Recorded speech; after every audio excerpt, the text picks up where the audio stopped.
आज से एक न्यू वीडियो का शुरुआत किया जा रहा है जिसमें कि हम लोग जनरल साइंस को देखेंगे, वो भी चैप्टर वाइज एमसीक्यू के फॉर्म में।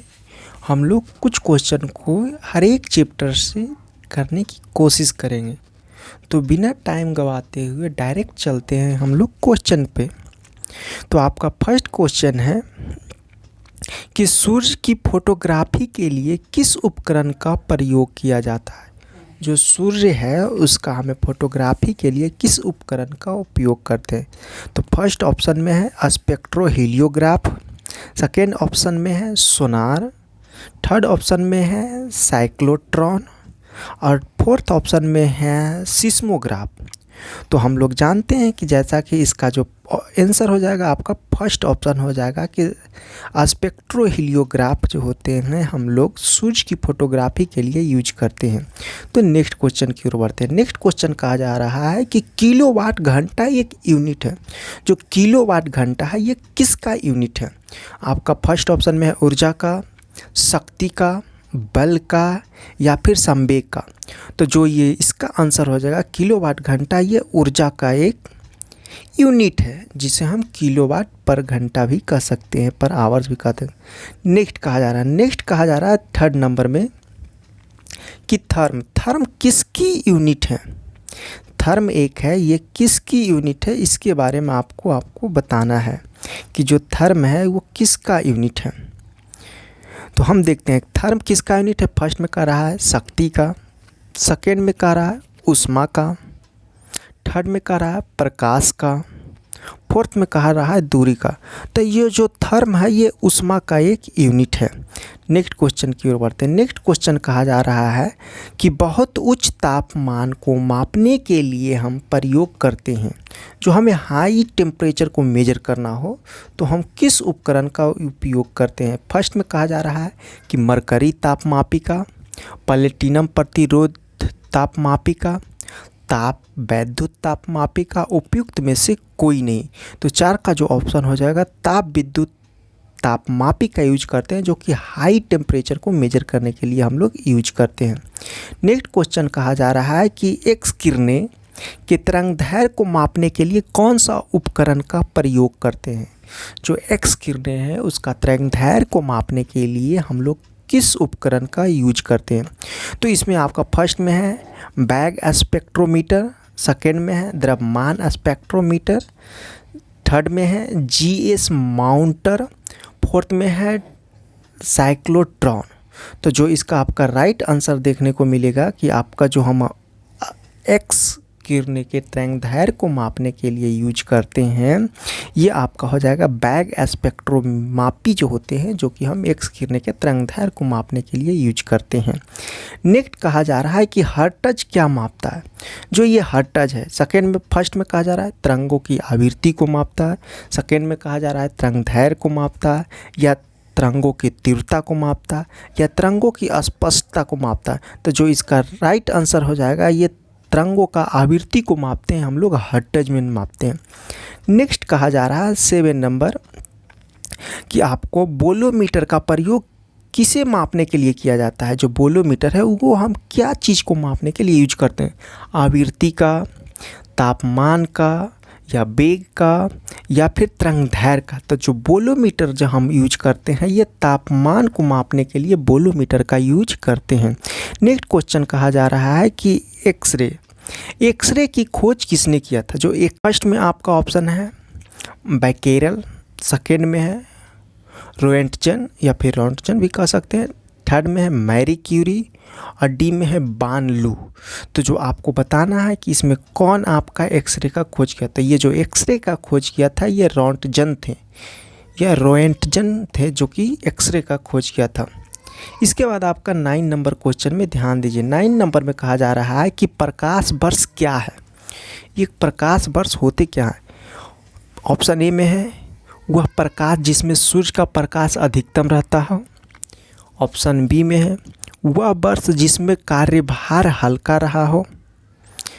थर्ड में कहा जा रहा है कि प्रकाश द्वारा एक वर्ष में चली गई दूरी, डी में कहा जा रहा है कि सूर्य तथा पृथ्वी के बीच का औसत दूरी होती है। तो जो इसका राइट आंसर देखने को मिलेंगे, आपका राइट आंसर ऑप्शन सी हो जाएंगे कि प्रकाश द्वारा एक वर्ष में चली गई दूरी को ही हम प्रकाश वर्ष कहते हैं। नेक्स्ट क्वेश्चन कहा जा रहा है कि पारसेक मात्रक है। जो पारसेक आप देखते हैं ये किसका मात्रक है? फर्स्ट में कह रहा है दूरी का मात्रक है, सेकेंड में कहा जा रहा है कि ये समय का मात्रक है, थर्ड में कहा जा रहा है प्रकाश की चमक का, फोर्थ में कहा जा रहा है चुंबकीय बल का। जो हमारा ये पारसेक है, ये पारसेक जो हम मापते हैं ये दूरी का मापने के लिए हम यूज करते हैं पारसेक का। नेक्स्ट आगे बढ़ते हैं। नेक्स्ट कहा जा रहा है कि रक्तदाब मापने के यंत्र का नाम बताना है। जो रक्तचाप मापते हैं जिसे ब्लड प्रेशर कहते हैं। तो पहला में कहा जा रहा है टैकोमीटर, सेकेंड में कहा जा रहा है स्फिग्नैनोमीटर, थर्ड में कहा जा रहा है एक्टीमीटर और फोर्थ में कहा जा रहा है बैरीमीटर। तो जो इसका राइट आंसर होंगे ये हम जिसे कहते हैं कि हमारे लोग बीपी मापते हैं ना, बीपी मापने वाले को, उसी को हम कह सकते हैं कि स्फैग्नोमीटर कहते हैं, कि जो स्फैग्नोमीटर होते हैं। नेक्स्ट कहा जा रहा है ऑप्शन 6 में देखिए कि 6 फीट लंबे व्यक्ति की ऊंचाई नैनोमीटर में कैसे व्यक्त किया जाता है। एक नैनोमीटर में 6 फीट के पर्सन को हम कैसे रिप्रेजेंट करते हैं। फर्स्ट में कहा जा रहा है ऑप्शन में कि 183 इंटू 10⁻6 नैनोमीटर, बी में कहा जा रहा है 234 इंटू 10⁻6 नैनोमीटर, थर्ड में कहा जा रहा है कि 183 इंटू 10⁻7 नैनोमीटर और आपका फोर्थ में कहा जा रहा है 181 इंटू 10⁻7 नैनोमीटर। तो जो इसका आपका राइट आंसर देखने को मिलेंगे 8 इंटू 183 इंटू 10⁻7 नैनोमीटर के रूप में हम यूज कर सकते हैं, माप सकते हैं। नेक्स्ट बताना है कि शक्ति का मात्रक क्या है। जो शक्ति देखते हैं फर्स्ट में कह रहा है हर्ट्ज है, वोल्ट है, वाट है या न्यूट्रॉन है। जो शक्ति होती है हम कहते हैं ना कि कितना पावरफुल है। कोई भी मशीन को ले लीजिए तो वो शक्ति का जो मापते हैं हम लोग वाट का मापते हैं कि इतना वाट का मशीन है या इतना वाट का अलग अलग, ये तो वाट के अकॉर्डिंग डिसाइड करते हैं। जैसे कि हम लोग मिक्सी का यूज करते हैं तो कहते हैं ये इतना वाट का है, या मोटर का, तो अलग अलग जो हम शक्ति को मापते हैं वो वाट से मापते हैं। नेक्स्ट कहा जा रहा है कि बल का मात्रक क्या है। जो बल हम देखते हैं ये बल का मात्रक क्या है। तो बल का मात्रक आपका फर्स्ट में फैराडे है या फार्मी है या फिर न्यूटन है या रदरफोर्ड है। तो बल का मात्रक हमारा जो हो जाएगा न्यूटन हो जाएगा, जो कि हमारा बल का मात्रक है। नेक्स्ट कहा जा रहा है कार्य का मात्रक क्या है। जो हम लोग कार्य करते हैं उसका मात्रक क्या है। फर्स्ट में कहा जा रहा है जूल, सेकेंड में कहा जा रहा है न्यूट्रॉन, थर्ड में कहा जा रहा है आपका वाट और फोर्थ में कहा जा रहा है कि डाइन। तो जो कार्य का मात्रक है ये जूल होते हैं। हमारा जो कार्य करते हैं वो जूल से हम लोग मेजर करते हैं। नेक्स्ट कहा जा रहा है कि दूध के घनत्व को किसके द्वारा मापा जाता है। जो दूध का घनत्व होता है उसको हम किसके माध्यम से मापते हैं। तो ऑप्शन फर्स्ट में है लैक्टोमीटर, सेकेंड में है हाइड्रोमीटर, थर्ड में है बैरोमीटर और फोर्थ में है हाइग्रोमीटर। तो जो हमारा दूध का सापेक्षिक या दूध के घनत्व को मेजर करने के लिए हम लोग लैक्टोमीटर का यूज करते हैं। नेक्स्ट प्रकाश वर्ष इकाई है। जो प्रकाश वर्ष है वो किसकी इकाई है। दूरी का, समय का, आयु का या प्रकाश की तीव्रता का। तो जो प्रकाश वर्ष जो आपका इकाई है ये दूरी का एक इकाई है। नेक्स्ट कहा जा रहा है कि 8 में ध्यान दीजिए कि सूची 1 को सूची 2 से सुमेलित कीजिए और नीचे दिए गए कोड का प्रयोग कर इसका यूज करना है, आपको आंसर देना है।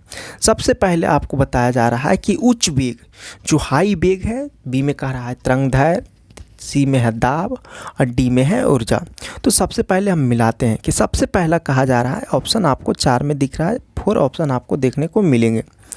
4 ऑप्शन में देखिए सबसे फर्स्ट ऑप्शन में आपका कहा जा रहा है कि 1 में फर्स्ट का 2 है, फिर 2 का 1 है, 3 का 3 है, 4 का 4 है। तो हम डायरेक्ट यहाँ मैच कर लेते हैं। इसके बाद जो इसका राइट आंसर होगा वो हम लास्ट में मैच करते हैं। देखिए उच्च वेग जो हमें उच्च वेग को मेजर करते हैं, क्या चीज़, जो कि हाई वेग कह सकते हैं या उच्च वेग कह सकते हैं। तो उच्च वेग को मेजर करने के लिए हम लोग जो यूज करते हैं, क्या यूज करते हैं, आपका हो जाएगा एक का जो हम यूज करते हैं उच्च वेग को हम मैक में यूज करते हैं, कहते हैं ना कि इतना मैक के स्पीड से चल रहा है। इसके बाद तरंगदैर्घ्य को जो हम मापते हैं या जो तरंगदैर्घ्य जिसे कहते हैं, ये तरंगदैर्घ्य हम एंगस्ट्रॉम में मापते हैं। इसी प्रकार से दाब जो आपको देखने को मिलेगा ये पास्कल मिलेंगे और ऊर्जा का मिलेगा आपका जूल मिलेंगे, समझिए। तो इसका आपका ऑलरेडी एक का एक ही होंगे, दो का दो होगा, तीन का तीन ही होगा और चार का चार ही होगा। तो मतलब ये एक सीरियली ढंग से देखने को आपको मिलेंगे। नेक्स्ट बढ़ते हैं। नेक्स्ट कहा जा रहा है कि 1 हॉर्स पावर में कितने वाट होते हैं। जब 1 हॉर्स पावर देखते हैं ना हम लोग जो मोटर यूज करते हैं या समरसेबल यूज करते हैं, कहते हैं ये इतना हॉर्स पावर का है, या जनरेटर को देखे होंगे। तो इसमें कहा जा रहा है कि 1 हॉर्स पावर कितने वाट होते हैं। तो फर्स्ट में कह रहा है 1000 वाट, या फिर 750 वाट, या 746 वाट, या 748 वाट। तो जो आपका इसका राइट आंसर देखने को मिलेगा ऑप्शन सी, जो कि 746 वाट को देखने को मिलता है। 1 हॉर्स पावर बराबर होता है। नेक्स्ट कहा जा रहा है कि जूल कार्य, कहा जा रहा है कि जूल ऊर्जा से उसी तरह संबंधित है जिस पास जैसे पास्कल संबंधित है। आपको पता है कि पास्कल से हम क्या चीज़ मेजर करते हैं। जो पास्कल से हम पहले इसका ऑप्शन में फर्स्ट में मात्रा या दबाव या घनत्व या शुद्धता या उपयुक्त में से कोई नहीं। तो जूल जिस प्रकार से ऊर्जा से संबंधित है, इसी प्रकार से आपको जो देखने को मिलेगा ये पास्कल, जो पास्कल आपका है ये दाब से रिलेटेड है, समझिए। दाब का एक यूनिट भी पास्कल हम कहते हैं। चलिए नेक्स्ट बात करते हैं। निम्नलिखित कथनों पे सुमेलित नहीं है, आपको सुमेलित नहीं है उसे सेलेक्ट करना है। सबसे फर्स्ट में कह रहा है डेसिबल का आपका ध्यान देना है कि ध्वनि की प्रबलता की इकाई है, अश्व शक्ति की इकाई है, समुद्री मील नौ संचालन में दूरी की इकाई है, सेल्सियस उष्मा की इकाई है। तो जो इसका राइट आंसर देखने को मिलेगा सेल्सियस, ये उष्मा का इकाई नहीं है। उष्मा का इकाई केल्विन होता है, ना कि सेल्सियस होते हैं। नेक्स्ट अब कहा जा रहा है 22 नंबर में कि 1 पिकोग्राम बराबर होता है 1 पिकोग्राम। तो कहा जा रहा है 10 पे पावर -6 ग्राम के बराबर, या 10 पे पावर -9 ग्राम के बराबर, या 10 पे पावर -12 ग्राम के बराबर, या 10 पे पावर -15 ग्राम के बराबर आपको देखने को मिलेगा। तो इसका जो राइट आंसर आपको देखने को मिलेंगे 10 पे पावर -15 ग्राम के इक्वल होते हैं 1 पिकोग्राम। नेक्स्ट कहा जा रहा है पास्कल इकाई है। अभी जस्ट वही क्वेश्चन वाला रिपीट हुआ है, सिर्फ लैंग्वेज चेंज है। कहा जा रहा है पास्कल इकाई है आर्द्रता की, दाब की, वर्षा की, या फिर तापमान की। तो जो पास्कल इकाई है ये दाब का इकाई क्या है, पास्कल है। नेक्स्ट क्वेश्चन कहा जा रहा है कि वायुमंडलीय दाब की इकाई क्या है। फिर वही क्वेश्चन कि वायुमंडलीय दाब, जो वायुमंडलीय दाब है उसको मेजर करने के लिए उसका क्या इकाई है, बार है, बी में है नॉट है, सी में है जूल है, या डी में है ओम। तो जो वायुमंडलीय दाब को मापते हैं हम ये बार के रूप में मापते हैं। तो 24 का 1 हो जाएगा। नेक्स्ट कहा जा रहा है कि तेल का 1 बैरल निम्न में से लगभग कितना होता है। 1 बैरल बराबर कितने लीटर होते हैं, आपसे यही पूछा जा रहा है कि 1 बैरल बराबर कितने लीटर होते हैं। तो पहला कहा जा रहा है 131 लीटर होते हैं, 100 बी में कहा जा रहा है 159 लीटर होते हैं, सी में कहा जा रहा है 179 लीटर होते हैं, डी में कहा जा रहा है 201 लीटर होते हैं। तो इसका जो आपका राइट आंसर देखने को मिलेंगे 159 लीटर होते हैं 1 बैरल में, समझिए। नेक्स्ट क्वेश्चन बढ़ते हैं। नेक्स्ट कहा जा रहा है कि लंबाई की न्यूनतम इकाई क्या है। जो लंबाई है उसका न्यूनतम इकाई बताना है। तो फर्स्ट में कहा जा रहा है माइक्रोन, सेकेंड में कहा जा रहा है नैनोमीटर, थर्ड में कहा जा रहा है एंगस्ट्रॉम, और डी में कहा जा रहा है आपका फॉर्मीमीटर। तो जो लंबाई का न्यूनतम मतलब कि सबसे छोटा वाला देखना है, तो आपका जो सबसे छोटा वाला हो जाएगा फॉर्मीमीटर, आपका ऑप्शन डी देखने को मिलेंगे। नेक्स्ट कहा जा रहा है, ध्यान 27 नंबर देखिए, कहा जा रहा है कि पाइरीहीलियोमीटर का प्रयोग निम्न में से किसे मापने के लिए किया जाता है। फर्स्ट में कहा जा रहा है सन स्पॉट को, सोलर रेडिएशन को, हवा ताप को, फोर्थ में कहा जा रहा है पौधे के ताप को। तो जो इसका 27 का या 27 का जो आपको राइट आंसर देखने को मिलेंगे, सोलर रेडिएशन को मापने के लिए पाइरहेलियोमीटर का उपयोग करते हैं। नेक्स्ट कहा जा रहा है 24 में कि मैनोमीटर के द्वारा किसकी माप की जाती है। जो मैनोमीटर होते हैं वो उसके माध्यम से हम क्या मापते हैं। तो फर्स्ट में कहा जा रहा है वायु दाब, सेकेंड में कहा जा रहा है गैसों का दाब, थर्ड में कहा जा रहा है कि द्रव का घनत्व, और फोर्थ में कहा जा रहा है कि सतह पर तेल का दबाव, या फिर सतह पर जो भी सतह है उस पर तेल का दबाव। तो आपको मैनोमीटर में जो देखने को मिलेगा आपका ऑप्शन गैस का दबाव। जब भी गैस का दाब मापना हो तो हमें मैनोमीटर का यूज करते हैं। नेक्स्ट बात करते हैं। नेक्स्ट कहा जा रहा है सूची 1 को सूची 2 से सुमेलित कीजिए। इसमें आपको एक कुट भी दिया जाए, उस कुट के अकॉर्डिंग उसमें आंसर देना है। देखिए फर्स्ट में कहा जा रहा है अमीटर।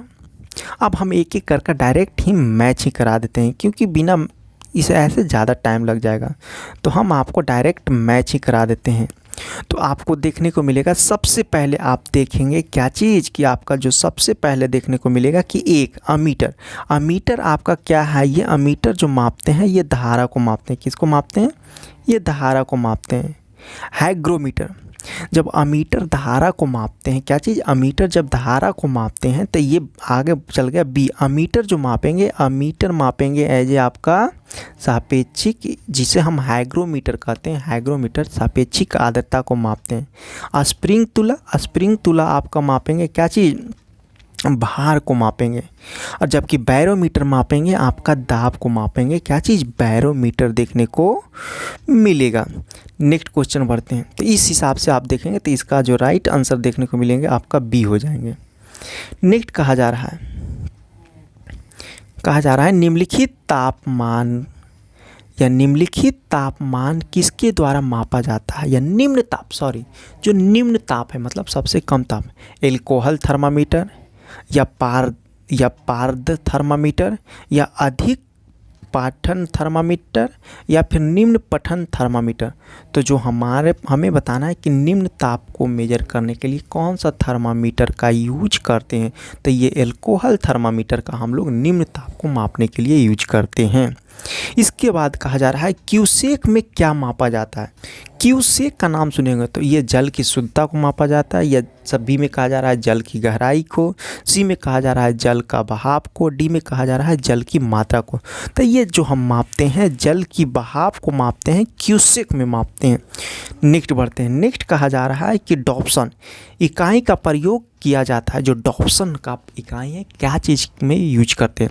पहला कहा जा रहा है पृथ्वी की मोटाई मापने में, सेकेंड में कहा जा रहा है हीरे की मोटाई मापने में, थर्ड में कहा जा रहा है ओजोन परत की मोटाई मापने में, और डी में कहा जा रहा है शोर को मापने के लिए। तो जो इसका राइट आंसर देखने को मिलेगा आपका राइट आंसर हो जाएगा ओजोन की परत की मोटाई को मापने के लिए हम डॉप्सन इकाई का यूज करते हैं। नेक्स्ट क्वेश्चन कहा जा रहा है कि महासागरों में डूबी हुई वस्तुओं की स्थिति को जानने के लिए निम्न में से किस यंत्र का यूज करेंगे। यदि कोई समुद्र में ऑब्जेक्ट डूबा हुआ है तो उसको पता करने के लिए हम कौन सा यंत्र का यूज करेंगे। फर्स्ट में कहा जा रहा है ऑडियोमीटर, सेकेंड में कहा जा रहा है गैल्वेनोमीटर, थर्ड में कहा रहा है सेक्सटैट, थर्ड में कहा जा रहा है, फोर्थ में कहा जा रहा है सोनार। तो इसका जो हम यूज करते हैं जब भी कोई भी समुद्र में गहराई में छिपा हुआ होता है तो उसको ढूंढने के लिए हम सोनार का यूज करते हैं। ये आपको रेडियो एक्टिव सब्सटेंस के अकॉर्डिंग काम करते हैं। नेक्स्ट अब आगे कहा जा रहा है कि ध्वनि की तीव्रता मापने वाले यंत्र को क्या कहते हैं। क्रोनोमीटर, सेकेंड में कहा जा रहा है एनीमोमीटर, थर्ड में कहा जा रहा है ऑडियोफोन, या फोर्थ में कहा जा रहा है कि ऑडियोमीटर। तो ध्वनि को जब हम ध्वनि की तीव्रता मापते हैं उसमें हम यूज करते हैं ऑडियोमीटर का यूज करते हैं। ऑडियोमीटर के अकॉर्डिंग ही हम लोग ध्वनि का तीव्रता को मापते हैं। नेक्स्ट कहा जा रहा है कि पायरोमीटर किसके मापन में प्रयोग किया जाता है। जो पायरोमीटर है वो किसके मापन में प्रयोग किया जाता है। तो फर्स्ट में है आपका वायुमंडलीय दाब, सेकेंड में है आर्द्रता, थर्ड में है उच्च ताप, और फोर्थ में घनत्व। तो जो इसका आपका राइट आंसर देखने को मिलेंगे, उच्च ताप को मापने के लिए हम लोग पायरोमीटर का यूज करते हैं। नेक्स्ट क्वेश्चन कहा जा रहा है कि एनीमोमीटर से निम्नलिखित में से किसका मापन किया जाता है। एनीमोमीटर के द्वारा हम लोग किसका मापन करते हैं। फर्स्ट ऑप्शन में कह रहा है कि पानी के बहाव की गति को, पानी की गहराई को, पवन का वेग का, प्रकाश की तीव्रता का। जो एनीमोमीटर है, एनीमोमीटर के माध्यम से हम लोग किसका मेजर करते हैं, क्या चीज़ को मेजर करते हैं, जो पवन का वेग होते हैं उसी को हम एनीमोमीटर की मदद से मेजर करते हैं। नेक्स्ट कहा जा रहा है कि सूची 1 को सूची 2 से सुमेलित कीजिए, और सुमेलित कर एक कूट दिया गया है, उसका आपको मैच करना है। देखिए सबसे पहला कहा जा रहा है भौतिक राशि दिया गया है, उसका आपका इकाई दिया गया है। तो हम एक एक कर इसमें मैच करते हैं और ऑप्शन में डायरेक्ट टिक करते हैं। देखिए सबसे पहले कहा जा रहा है कि त्वरण क्या है। तो त्वरण आपको देखने को मिलेंगे मीटर प्रति सेकेंड स्क्वायर। बल किसका यूनिट है, ये बल ये न्यूटन का यूनिट देखने को मिलेंगे। अब कहा रहा है कृतकाल या कृत कार्य, जो भी किया हुआ कार्य। तो किया हुआ कार्य आपको क्या देखने को मिलेंगे, जो भी कार्य करते हैं तो हमें पता है कि कार्य जो करेंगे तो आपका ऑप्शन देखिए फर्स्ट का ऐसे ऑप्शन आपको मिल जाएंगे तो साइड ही हो जाएंगे। फर्स्ट का हो जाएगा आपका 4, फर्स्ट का 4 एक ही ऑप्शन में, तो इसके डी के अकॉर्डिंग आप जा सकते हैं कि सही इसका डी हो गए। बट यदि हम एग्जैक्ट कहा जाए तो सेकेंड का 3 हो जाएगा। 3 का आपको देखने को मिलेगा फर्स्ट हो जाएगा जो जूल का है, और आवेग हो जाएगा न्यूटन प्रति सेकेंड का हो जाएगा। तो इसका राइट आपका आंसर हो जाएगा डी।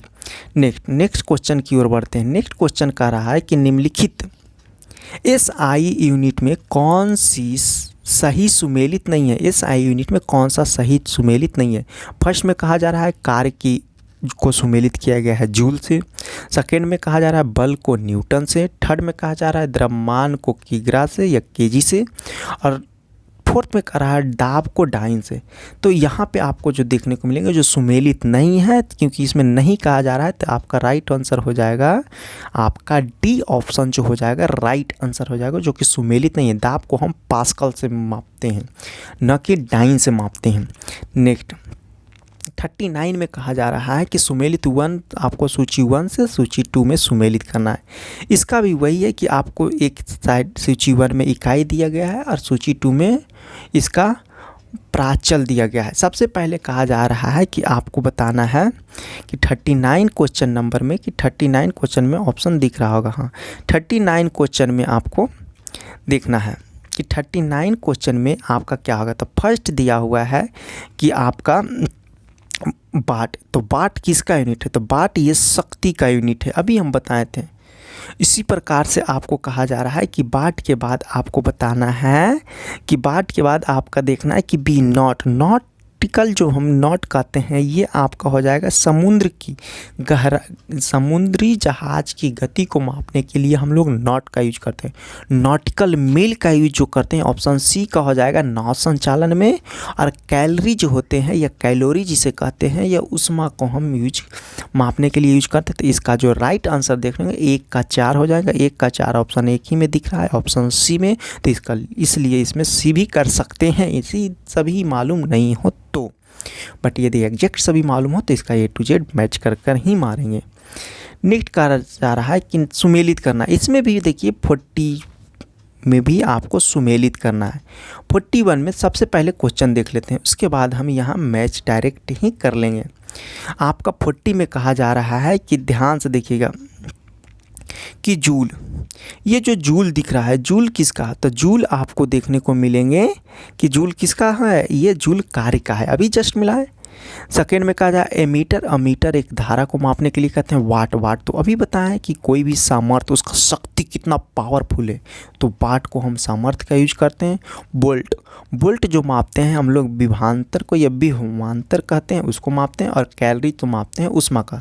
तो इसका जो आपका मैच होगा, अब इसके अकॉर्डिंग आपका कौन सा आंसर होंगे उसमें ध्यान दीजिए। देखिए फर्स्ट का आपका 3 है, तो फर्स्ट का 3 फर्स्ट में दिख रहा है, तो इसके अकॉर्डिंग आप देखेंगे तो फर्स्ट ऑप्शन ही आपको सही देखने को मिलेंगे।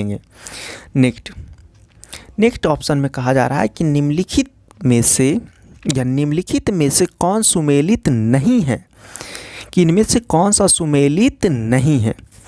फर्स्ट में कह रहा है नॉट, नॉट जो जहाज़ की चाल को मापते हैं। सेकेंड में कहा जा रहा है नॉटिकल मील जो नौ संचालन के प्रयुक्त दूरी की इकाई है। थर्ड में कहा जा रहा है एंगस्ट्रम जो प्रकाश के तरंगदैर्घ्य की इकाई है, प्रकाश वर्ष समय मापने की इकाई है। तो इसमें आपको कौन सा सुमेलित नहीं है, तो आपको साफ साफ दिख रहा है कि ऑप्शन डी में प्रकाश दूरी का है, न कि समय मापन की इकाई, इसलिए इसका राइट एज ए रॉन्ग हमें सेलेक्ट करना तो रॉन्ग हो जाएगा ऑप्शन डी। बाकी नॉट जो है जहाज के चाल को ही मापते हैं, नॉटिकल मील होते हैं जो नाव संचालन में प्रयुक्त दूरी की इकाई है, और एंगस्ट्रम है जो प्रकाश के तरंगदैर्घ्य की इकाई है। नेक्स्ट, सूची 1 को सूची 2 से फिर से मैच करना है 42 में। आपको 42 में फिर से आपको मैच करना है कि इसका क्या। देखिए पहला कहा जा रहा है कि एनीमोमीटर, एनीमोमीटर होते हैं जो आपको एनीमोमीटर देखने को मिलेंगे, आपका वायु वेग को मापते हैं एनीमोमीटर। सिस्मोग्राफ, सिस्मोग्राफ आपका भूकंप को देखने को मिलेंगे, आपको किसको देखने को मिलेंगे एज ए भूकंप में देखने के लिए मिलेंगे। इसके बाद सिस्मोग्राफ के बाद आपका आ जाएगा बैरोग्राफ, जो बैरोग्राफ यूज करते हैं जिसे हम बैरोग्राफ कहते हैं, ये आपका ऑप्शन हो जाएगा का चीज़। बैरोग्राफ से वायुमंडलीय दाब को मापते हैं और हाइग्रोमीटर से हम लोग आर्द्रता को देखते हैं, इसलिए इसका राइट आंसर आपको देखने को मिलेंगे ऑप्शन डी। नेक्स्ट क्वेश्चन की ओर बढ़ते हैं। नेक्स्ट क्वेश्चन कहा जा रहा है कि निम्नलिखित में से कौन से सुमेलित नहीं है। फिर वही है कि सुमेलित नहीं है, कहा जा रहा है मैनोमीटर से क्या दाब को हम मापते हैं, या क्यूरेटर से क्या आंतरिक दहन इंजन को मापते हैं, या आंतरिक दहन इंजन को मापते हैं। सी में कहा जा रहा है कार्डियोग्राफ, हृदय गति को मापते हैं। फोर्थ में कहा जा रहा है सिस्मोमीटर, पृष्ठीय या पृष्ठ तल की वक्रता को मापते हैं। तो जो इसका राइट आंसर आपको देखने को मिलेगा सॉरी, इसका जो राइट आंसर देखने को मिलेगा ऑप्शन डी, जो कि सिस्मोमीटर ये पृष्ठीय की वक्रता को नहीं मापते हैं। सिस्मोमीटर तो आपको पता ही है कि भूकंप की तीव्रता को मापने के लिए सिस्मोग्राफ का यूज करते हैं। नेक्स्ट, इसी प्रकार से कहा जा रहा है, ध्यान से देखिए, ये इस चैप्टर का आज का ये लास्ट क्वेश्चन देखने को आपको मिलेंगे। सबसे पहले कहा जा रहा है झूठ का पता लगाने वाले यंत्र किस नाम से जाने जाते हैं। जो झूठ बोलते हैं उसका पता लगाने का यंत्र का किस नाम से जानते हैं। फर्स्ट में कहा जा रहा है पॉलीग्राफ, सेकंड में कहा जा रहा है पायरोमीटर, थर्ड में कहा जा रहा है आपका गायरोस्कोप, और फोर्थ में कहा जा रहा है काइमोग्राफ। तो इसका जो राइट आंसर देखेंगे कि आप सुने भी होंगे कि आपका पॉलीग्राफ टेस्ट लिया जा रहा है, मतलब जो झूठ बोलते हैं। नॉर्मली इंडिया में आम पर्सन पे इसका यूज नहीं किया जाता है, जो कि बहुत सेंसिटिव मामले होते हैं जो कंट्री से रिलेटेड हैं, उसका पता लगाने के लिए हम लोग पॉलीग्राफ का यूज करते हैं कि झूठ बोल रहे हैं या सच बोल रहे हैं। तो आज के लिए हम इसमें लगभग 24 क्वेश्चन थे जो कि एक ही चैप्टर से थे, मापन से या यूनिट चैप्टर से आपका था। तो इसके आगे हम इसी प्रकार से नेक्स्ट चैप्टर वाइज देखेंगे। ये तो आज का चैप्टर था भौतिक राशियाँ और मापन, मतलब कि जो भी भौतिक राशियाँ था, जो भी यूनिट था, ये लगभग 44 क्वेश्चन थे और हम आज के लिए इतना ही रखेंगे। बाकी जो मिलेंगे नेक्स्ट क्लास में इसी सीरीज के अंतर्गत जो नेक्स्ट चैप्टर पढ़ेंगे उसमें हम पढ़ेंगे यांत्रिकी या फिर मैकेनिज्म। इसी में मैकेनिज्म में फिर हम गति पढ़ेंगे और बहुत सारे चैप्टर को MCQs के फॉर्म में क्वेश्चन को ही देखेंगे। तो आज के लिए इतना ही रखेंगे। Thank you.